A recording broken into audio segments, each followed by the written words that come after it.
All right. So before we introduce our guests, just want to give a few more shout outs as people are logging in, really from all over the place: Calgary, Canada, Indiana, Saskatchewan, Canada, Malaysia, Ireland, Northern Ireland, actually. There is a distinction to be made, St. Lucia, and so on and so forth. So it's great to have you here. And I think you're in for a real treat today. Our guest today is really a guy that I love. He hails from the UK, program stations for the Capital Radio Group, GWR, and the legendary BRMB covering the West Midlands of England. We first had a chance to meet in Manchester, England, probably around 10 years ago. At the time, Paul was in Birmingham, and we connected, and he took the train up to have dinner with me. I didn't tell him when he arrived, however, he'd be walking into a riot on the streets of the city centre of Manchester. So that was quite a night, wasn't it, Paul? It was certainly one that I'll never forget, that's for sure. Yeah, so he decided after that to trade in his umbrella and grab a snow shovel and move to Calgary, Canada to serve as operations manager for New Cap Radio. Within a couple of years, he got a promotion and moved on to Vancouver to be national director of talent. And from there, he's done a couple cool things. One you might have seen, he writes a regular column on allaccess.com.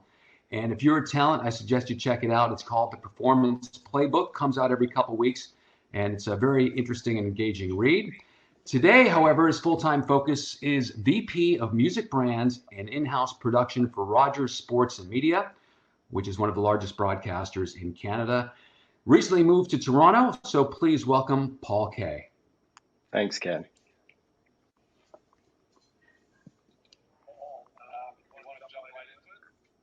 Sure, let's do it.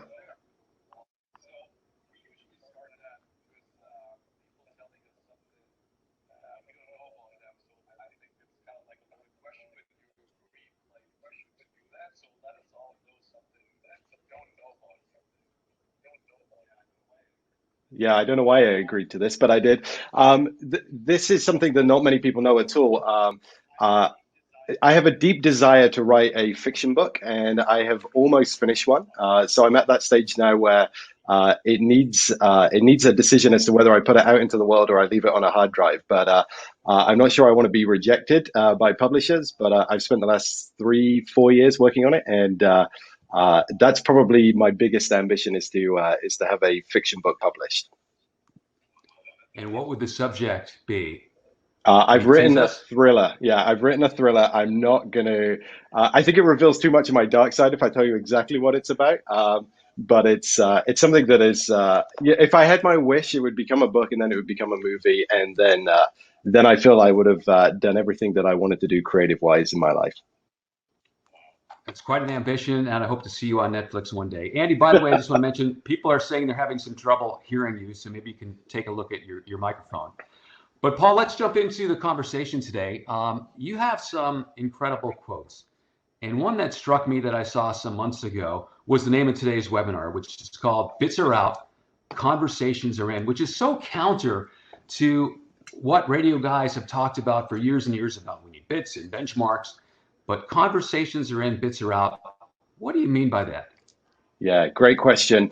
First thing that I would say is there is a difference in my mind between benchmarks and bits. So I'm a fan of benchmarks. I can see the value of building up a game or a moment in the show that helps breed familiarity and drives people back into a show.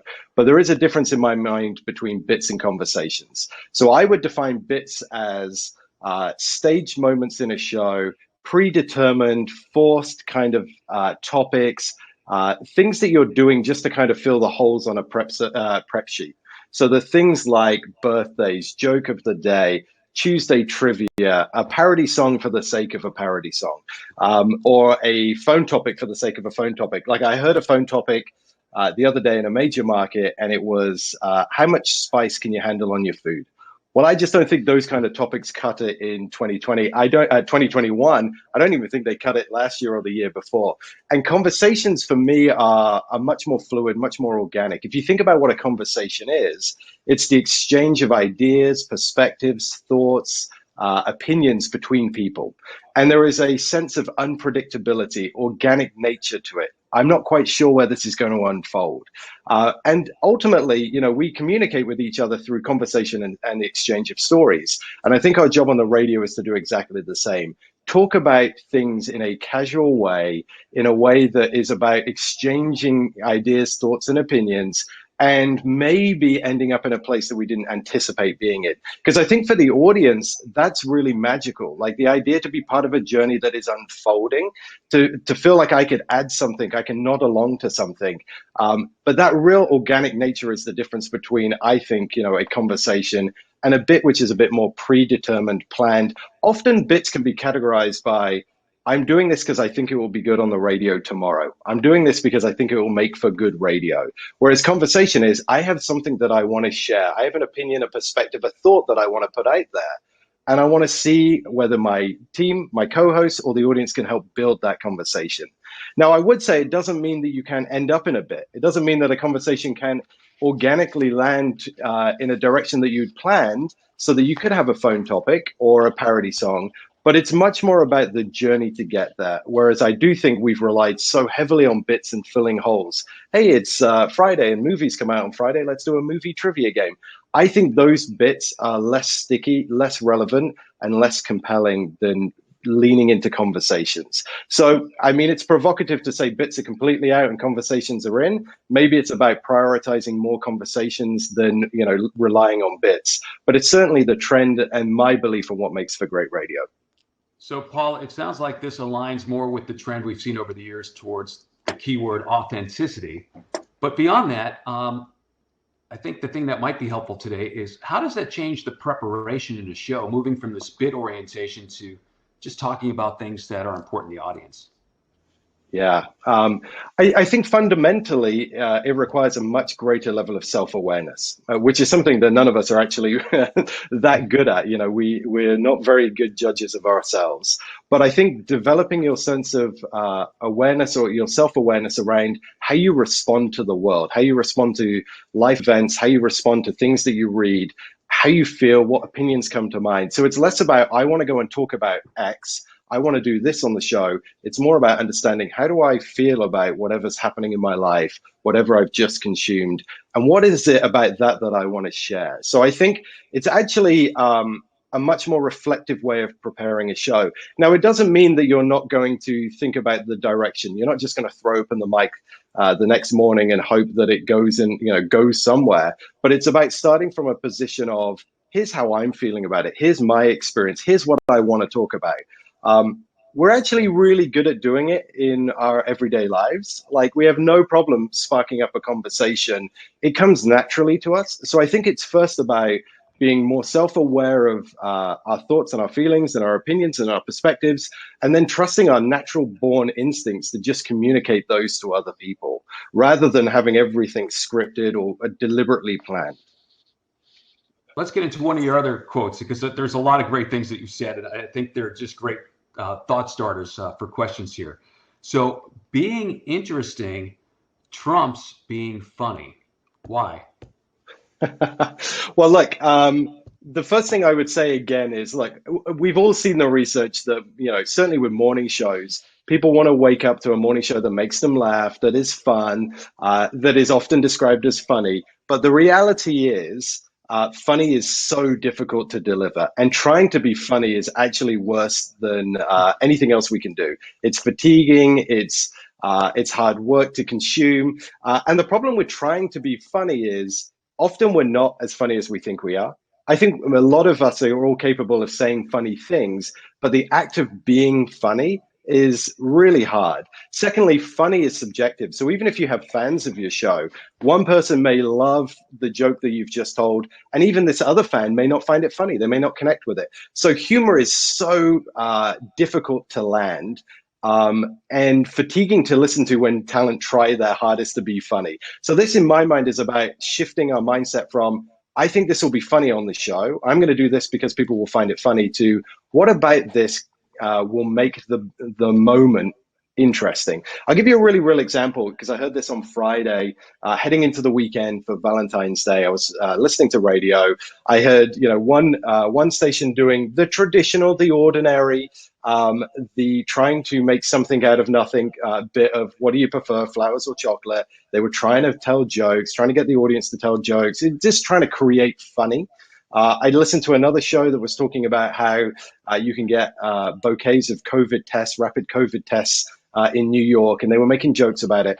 And then I tuned into another station, and they were talking to a private detective agency about why the week running up to Valentine's and the week after Valentine's is the busiest time of the year for many private detective agencies. And instantly you go, there's a show that has decided to focus on an interesting angle, something that's going to make me lean in, because that's the difference. Funny is subjective. Interesting, if you land it right, will compel people to listen. It will pique their interest. It will make you curious. It will make you wonder. So I'm hearing this bit on Friday unfold, and I'm curious. I want to know, okay, why is it the busiest time of the year? When it's supposed to be about love, why are so many people thinking about cheating spouses? How do they catch people? How do they break the news to someone who's paid them to find out if their partner is cheating or not?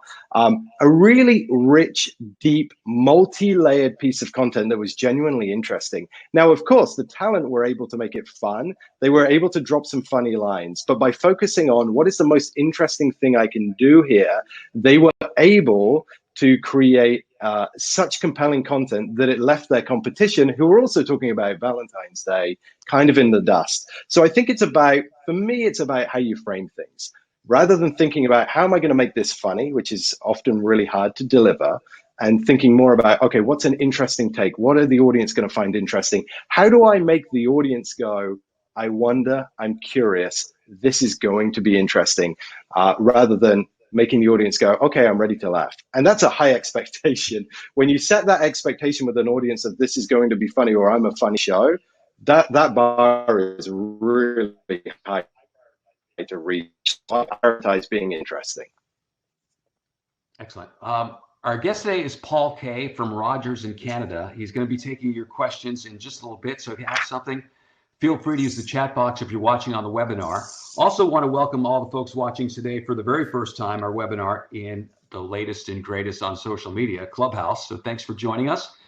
So let's move on. Andy, did we just lose Paul, by the way? I don't see his video. I'm still hearing audio if you can hear me. Okay. Yeah, okay, great.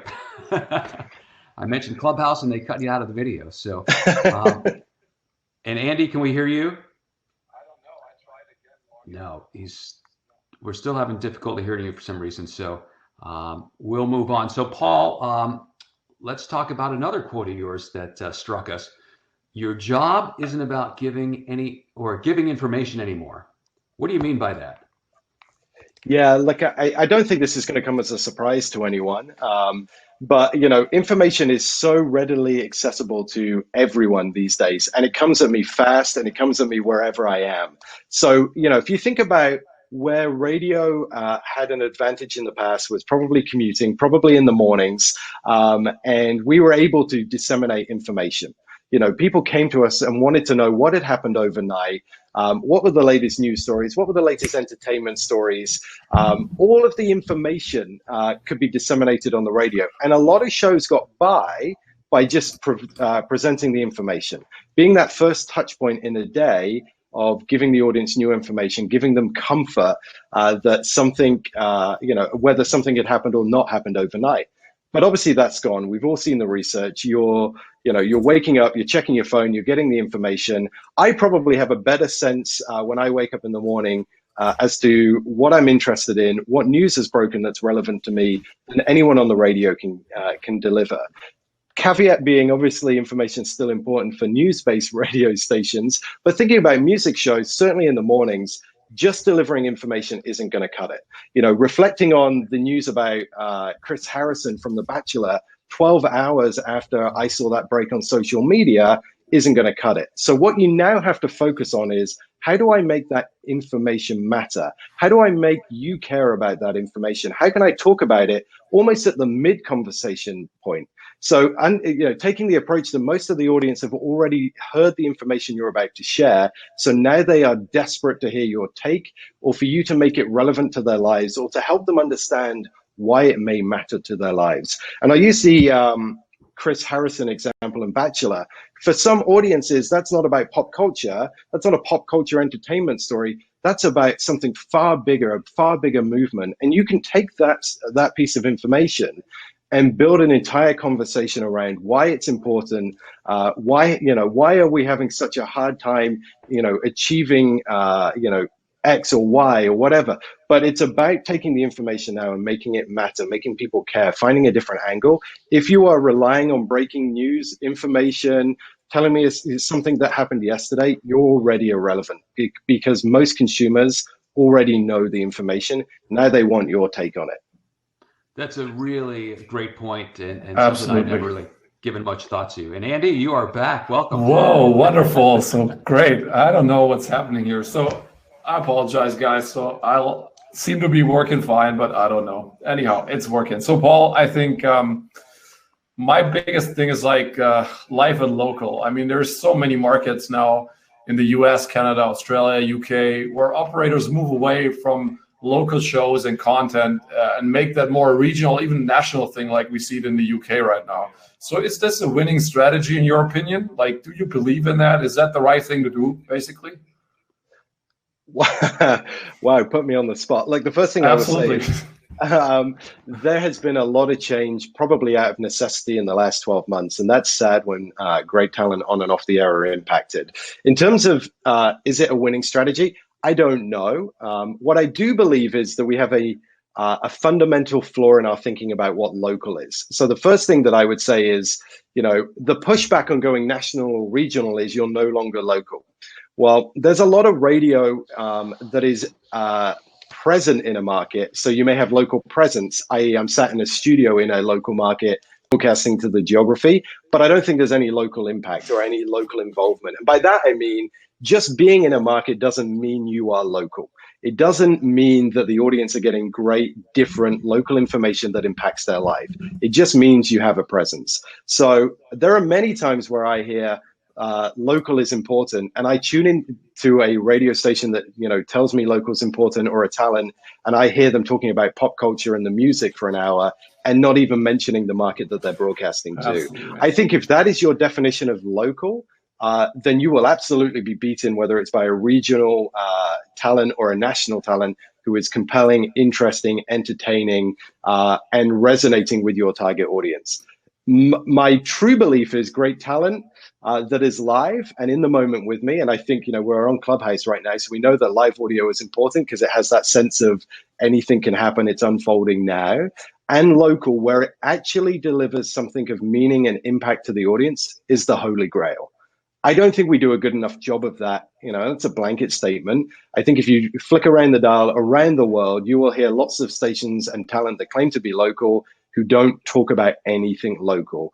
And in which case, I would double down on the most interesting talent who can say and do things that's going to compel me to listen wherever they originate from. So do I think it's a winning strategy? I think it can be a winning strategy. Do I think being live and local can be a winning strategy? Absolutely. But I do think as an industry, we've got to stop pretending that we are local just because we're in a market. And also thinking that there's only one way to do local. If local information is important, it doesn't mean that there has to be a trade-off between having a national talent do a show and the radio operators finding clever and interesting ways of delivering local at the same time. So look, we are an industry that gets beaten up for not innovating. I think we have to be open-minded to trying different things, whether it's national shows, regional shows, more local shows, whatever it is. I think we all have to keep our minds open to the possibility that some of these strategies may actually work and may be better for the consumer and for the advertiser. I absolutely agree. I mean, there's definitely potential in both scenarios if done right. And I think, you answered that question perfectly. And I think it's an absolute goal for everyone who works local or national to get innovative and try to create whatever the winning strategy would be for them, right? And I think that's kind of like what you said in a nutshell, right? Totally. All right, we're going to ask Paul one more question before we take questions from the audience. So if you have one, feel free to use the chat box. and type it in now. We'll get to as many as we can at the end. Paul, you have an excellent reputation as a talent coach. In fact, a friend of mine in Canada who's worked with you now told me that you're the best he's worked with in his 30 years of doing breakfast radio. So when it comes to morning shows, what is it the good ones do and never do? Wow, that's a big question, and I wish I had a quick and easy answer. I think we've just put on the screen there. There's a bunch of ideas right there, but if I had to break it down, the best shows stay on strategy. They understand that a strategy for finding an audience, for positioning yourself different to everyone else in the market is crucial, and therefore they stay on strategy. They throw out ideas that don't enhance the strategy. They also understand that great chemistry is everything. Content isn't king in my mind. Chemistry is. Content is queen. There is no hiding bad chemistry, and good content can't become great content without good chemistry. And they focus on moments. You know, the best shows focus on reasons to make people tune in, whether that's, you know, a bit today or something that spans over multiple shows. They are focused on creating moments to make people tune in, and they work hard. I mean, what really separates the good and the bad is the amount of effort that people put into putting on a great show.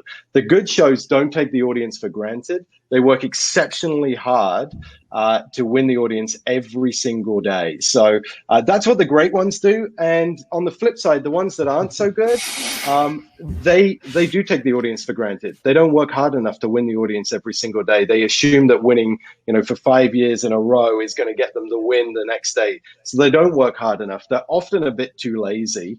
And they don't seek enough feedback. They think they know, they have all of the relevant information they need to make great shows. And feedback is just other opinions, and the bad shows don't seek those out. So that's what in my mind separates the good and the bad. But I'm sure there's many more as we've just put on the screen. Paul, I heard some tributes yesterday to Rush Limbaugh, of course, who passed away and was just had an epic career. People call him the Babe Ruth of talk radio, is what I was hearing yesterday in so many different reports. But the one thing I heard a couple of commentators say is the one thing he always did is respect his audience. And I think that just goes along with so much of what you just said. 100%. All right, so let's get some questions from the audience. First up, a question comes from Rico Garcia. You ready for these, Paul? As ready as I can be. Okay. Why should or shouldn't stations have more conversation-based shows in all day parts rather than just becoming a jukebox effectively after a morning drive? Great question. Look, I think the answer is twofold. Number one, I'm not sure that every radio station's strategy is going to be about personality. And therefore, the decision may be, hey, I don't want 4 people on the afternoon show, or I don't want 2 people on the evening show, because that's not what my radio station is about. So it could be strategy. Fundamentally, though, I believe that we should be doing more of it. You know, some of the greatest radio stations in the world have, you know, lots more conversational style radio happening. You know, Radio 1 in the UK is a great example. A lot of Australian radio has really rich content throughout the day. So there's no reason why we shouldn't have it. There are lots, you know, if it's right for your strategy. My hope is that we start realizing as an industry that that's the only thing we own. Talent is the only thing that's unique USP to us. The talent and the ideas that they create. Music is never going to be ours. It may be part of the mix, but it's never going to be ours. So for me, the more great, interesting, different, crazy talent that we can put on the air, having great conversations with our audience, the better. But that does take a leap of faith and a bit of bravery, and it may not be right for every radio station. But it's ultimately my hope, because I think that's a winning strategy for sure. Yeah. We've got another one considering morning shows from Elroy Smith. So many big morning shows have lots of people on the mic. However, Elvis Duran, in his opinion, is the best identifying everyone who is on the mic. What are your thoughts, Paul, on what makes a great quarterback? Great quarterbacks. Okay, 3 things always stand out to me. Great quarterbacks are incredibly smart. And by that, they are the intelligent center of a show most of the time. And they are thinking all the time about where can I go? Where can I direct the play in order to get the best, most interesting piece of content? So I think first things, they tend to have strong smarts and intelligent. Second thing, their ego is more in check than you would expect. And by that, I mean they're comfortable sharing the limelight. They truly understand that to be successful, they don't have to say the most funny or poignant thing. There may be someone better suited on the show. So their ego's in check. And as a result of that, the third thing that really stands out for quarterbacks in my mind is that they are completely comfortable with adopting the in the studio kind of production role. Like they know how to step back, when to lean in, when to nudge forward, when to hit a piece of audio. So for me, it's those three things that I look for in a great quarterback: great intelligence, the ego's in check so they can direct the play and know that their role is to kick the ball to the right person in the moment. And sometimes that may be them. And then to be the kind of on-air producer that is able to step out of the moment and see the experience for what it is and know where to take it next. I would have follow-up questions. So how do you identify, and how often do you identify these elite and superior talent who have that talents already built in, or is there a way you foster those, especially if you discover one or the other? Before I want to go to Steve, after I want to go obviously to Steve Reynolds' question, who posted something as well, but that would be really interesting to me. Like, how difficult is to identify these people? How do you foster if they maybe not have all of those talents you named, but if they just have one and lack maybe on one of the other? Is that an out, or you work with them then and try to get them there? Well, look, I think no one has we're all born with skills, and some of them are more developed than others. No one walks onto the stage, no one walks onto a Broadway stage having not practiced. So I think first things first, you've got to identify someone who wants to learn, wants to grow, and then spend some time helping and teaching and guiding people into that performance. What I will say is, not everyone is destined or comfortable to be a great quarterback. Some people like to have the spotlight, like to say the funny, provocative things, don't want to share the limelight. If you are comfortable with that talent and you can have that conversation and identify that that's what they're excited about and what energizes them, then I wouldn't force them into being a quarterback. So I do think you have to understand the talent, want to be able to work with the talent. The talent wants to work with you. And off you go. It's it's no different than there are some talent that are destined never to be on morning shows because they are brilliant at what they do between the records and short connection, and are able to amplify a format far better than they would ever be engaging in deep conversation in a team show. And it's no different when you're, working with one of those talents. You help them identify what they're strong at, what energizes them, and make them better at it, and put them in a role they can be successful at. So while you may not move that talent to mornings, it's no different with a quarterback. If you identify someone who doesn't really fit that role and doesn't want to play it, you don't force it. But if you find someone who wants and understands and feels passionate about that role, then help them get great at it. I believe that everyone has the ability to change, and therefore it's your job as a content director or a programmer or a coach to help them find that next level of performance. Next question comes from Sam Houston. Can you teach chemistry? No. You don't know the periodic table of elements or anything like that? I don't think you can teach chemistry. I think you can create an environment in which chemistry can develop. And by that, I think, we're not very good as an industry at realizing that people need safety, psychological safety, and a comfortable environment in which to develop and get to know people. So chemistry for me is best described as that spark or that ignition between 2 or 3 or 4 people. You can feel it when they're in the room together, but that doesn't come naturally. It's like dating. You don't walk out on the first date and the spark be just ignited. The ambiance has got to be right.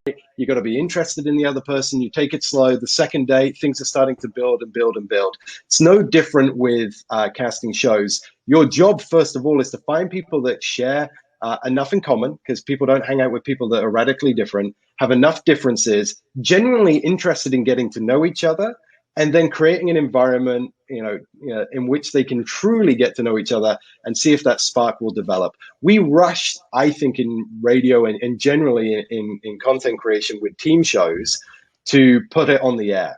And I think if you want to see if the chemistry is there, you've got to be willing to invest the time and create the environment, do trial shows, see how people get on, give them some time. If you genuinely think that 2 people, 3 people have found chemistry after one meeting, I suspect you'll have more problems than you will have successes. But ultimately, we can't make people like each other and want to work together. So I don't think you can teach chemistry, but I do think you can create the environment for chemistry to form. And we have to nurture that so carefully at the early stages. Yeah, I think Steve Reynolds' question ties in that really beautifully. And Steve, being like a successful talent coach himself, I think his question is really valid. He says, if chemistry is king, what are some suggestions to foster better chemistry in a team where sometimes drama? Not that we ever have seen that in any morning show. So what is your thoughts like on that, right? Yeah, well, hi, Steve. For me, it's I'm a very simple person, so I'm all about the early stages of building teams and making sure the foundations are strong. So one of we spend time talking to shows about, hey, look, drama is going to happen at some point. How do we handle it? How, as a show, do you want to handle drama? When someone does X and it upsets you, how are we going to handle that? So early on, I like to have an idea of how we're going to handle these situations when they present themselves. I think you have to attack it head on. I think when it does rear its head, which is inevitable, we have to be confident enough to say to the team, hey, look, we've got some challenges here, or the drama is bubbling up. Let's talk about it. And it all comes back to strategy and those foundational conversations. Hey, we wanted to achieve X. Here's why you are together. Here's what you like about each other. Here's when you're at your best. Now that we have some drama forming, what's causing it? How do we get past it? I don't know of any necessarily sophisticated techniques, other than I think it's open dialogue. I think sometimes you can't get past the drama. But I think the worst thing to do is, try and paper over it and hope it goes away. I think you've got to tackle it head on. I also think there's some responsibility on performers to be able to go, look, tensions are high. We need some help. And, then the job of the content director or the coach is to move into being supportive, finding the right environment, and trying to troubleshoot the drama that's presenting itself. But it's not easy. Most shows fail because there is no chemistry, or secondarily shows fail because the chemistry kind of implodes and we don't handle the drama. But everything is relationship based. We got to give ourselves, as I said, the time and the environment to build chemistry at the beginning. And we also have to understand, like in a real life relationship with your partner, when drama rears its ugly head, you've got to tackle that. Otherwise, it's just going to fester. So I approach everything in the same way I would do any relationship in life. Our job is to make sure that relationship is strong and that the communication is flowing. But left unchecked, chemistry can make or break a show. So, Paul, we're already in overtime, and the questions keep coming in, but I think this might be a good place to end. It comes from Ibrahim Inglis. How do you implement the conversations are in, bits are out approach when doing a solo show? Yeah. Well, I don't think you're ever doing a solo show because there's always someone listening to you on the radio.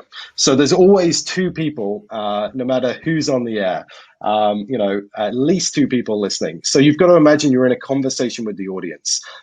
So for me, the first thing I would do is park any bits, anything that's deliberate, anything that is forced, and think about, if I was starting a conversation with a friend, how would I bring this up to them? And what about this event in my life or this experience would I want to share with them? What am I compelled to want to talk to my friends about? Take that one nugget, and maybe it's, hey, I felt like X when I was watching this on the news, or I can't believe X and Y did this because. Take that one piece, the springboard piece of a conversation, if you like, and just drop that on the air. You don't need to draw long breaks out. You can literally just drop the initial part of the thought out there for the audience, and imagine that the audience is filling the gaps. Now, as long as it's a completely complete thought, that's not a great phrase, but as long as it's completely complete, then it won't feel like you've left anyone hanging. But you don't have to do 2 minutes. You can create the perception of content, conversation in content in the space of 30 seconds. It's about your approach. If you're running parody songs with a 2-line setup, hey, look, X happened in the news yesterday and I've made a parody song, you're doing a bit. If you open the microphone and say, I'm not feeling great today because, as you will have seen in the news, this happened yesterday, and I got to tell you, it's hard to get through the day and I'm feeling like, why? That's a conversation. Just because someone doesn't say something verbally back to you doesn't mean that you're not having a conversation. So I play around in that space, but remember, there's always someone else with you, even when you're doing a solo show, and that's the audience. What a wonderful end of that show. So the audience will be with you. So perfect. Well, thank you, Paul Kaye, and thanks everybody for joining us today on Clubhouse and on the webinar. A video will be available tomorrow on the P1 Media Group and Benztown websites and social channels. We'll also send it to Paul, so I'm sure he'll disseminate it. I want to let you know, as I said earlier on, he writes a great column called The Performance Playbook, which is available on allaccess.com, and he's got a brand new post out today called The 6 Characteristics Great Talent Share, which is worth a read. So, Paul, thanks for being here. Thank you for having me. And your advice was fantastic. Our next webinar, we had a request from a viewer in Durban, South Africa that would like us to delve into social media. So next month, we're going to bring a former shock jock who transformed herself from the sidekick of Bubba the Love Sponge. Yes, I know some of you haven't heard of that show before, but yes, Bubba the Love Sponge. She's now a social media guru. So join us 4 weeks from today, the 18th of March, when we chat with Lori Lewis. So for today, on behalf of the P1 Media Group in Benztown, especially a big thank you to Paul Kaye. Thanks for watching, and we'll see you on the 18th of March. Thanks, Paul. Thanks, everyone, for checking in.